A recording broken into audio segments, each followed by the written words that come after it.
We are here with Ashlee Maunz from the Philadelphia Union. She is the HR Generalist, and she's going to talk from the human resource perspective of a few topics. The first topic we're going to discuss is internal networking. So I'm going to pass it off to her, where Ashlee's going to discuss networking internally at your job. Yeah, so thank you, Caleb. I'm going to talk about internal networking. So right now my company is rather small. It's on the small side, about 102 employees. But we were much smaller. We started off, when I started about 2.5 years ago, it was about 50 employees. So we really changed the atmosphere of the company, our culture, and started adding different departments.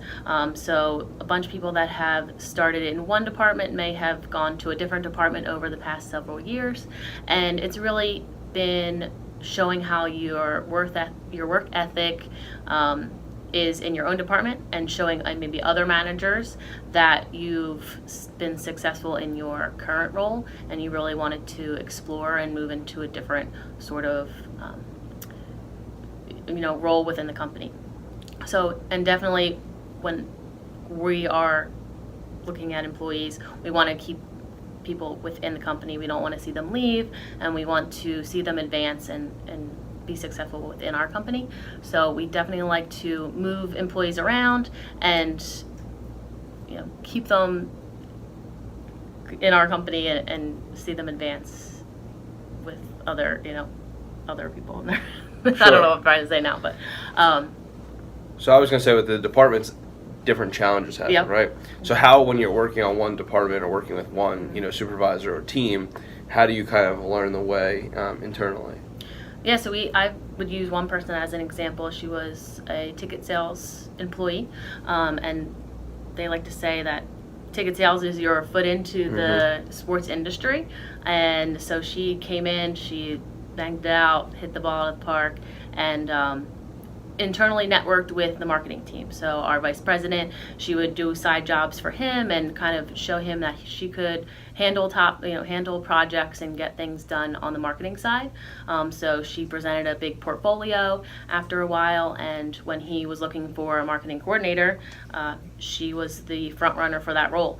And she presented it to the vice president and our CBO, and then once they were looking to fill that role, they chose her. She did have a marketing background, but she was primarily in sales, and she got that role, and it's now our marketing coordinator. Cool. So a student, an intern, either somebody getting their first job, what's the best thing they can do to network internally? Yep. So most of our interns have a specific job, whether they're the accounting intern, marketing intern, but then they also do participate in game presentations. So they'll come to the games and they'll help out different departments in game on the game days. So that's where they're primarily going to see other supervisors of other departments, and they'll really show their work ethic and how much they want to actually be in sports, because sports is a tough industry. It's a lot of hours, a lot of hard work, and just seeing people even in the office, in the cafeteria, and saying hi, because you want to be remembered as an intern. Right. So it's not just showing up, but it's making that impact or showing that you can also work and make that human interaction worthwhile.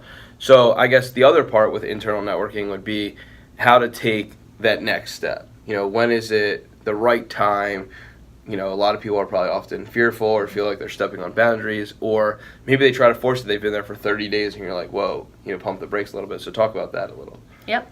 And I have a handful of employees right now that were interns before, and they might not be an employee right away. So maybe they'll be an intern, and a couple years later they'll come back and apply, and they'll be remembered as a good intern, and they'll be hired.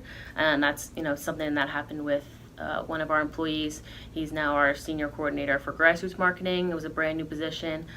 We had posted it, and he had actually come to me originally, and I remember that he was just a rock star intern, and I personally referred him for that position, and after the interview process, he's now the employee, and he's been there for 2 years. So he's really progressing, and so again, you just want to be remembered, especially for supervisors and for any HR person that's there, as far as when a job comes around. Okay, so I know we're going to discuss other topics, so let's just leave like maybe 3 to 5 key words or topics that you, as an HR generalist, someone in human resources who does the hiring but also facilitates who gets managed, and then maybe go from an intern to entry level employee. What are the 3 to 5 things that you look for the most? We look for, your intern experience, as far as, I guess where and what. Yeah, right. Any internship is preferable, but especially anything in sports, because it shows that you have the drive, right. That you really want to work in sports, because we like to see lasting relationships within the company. So anything that's sport related, soccer experience is definitely wanted in our role, and definitely a knowledge of the area as far as Philadelphia, things like that. So local knowledge is good as well. Okay, so those 2 things, in addition to Ashlee's advice on internal networking and really from start to finish of where you can rise, I think that's where we can leave it and give you guys some good tidbits to learn from. So thank you very much, Ashlee. Sure.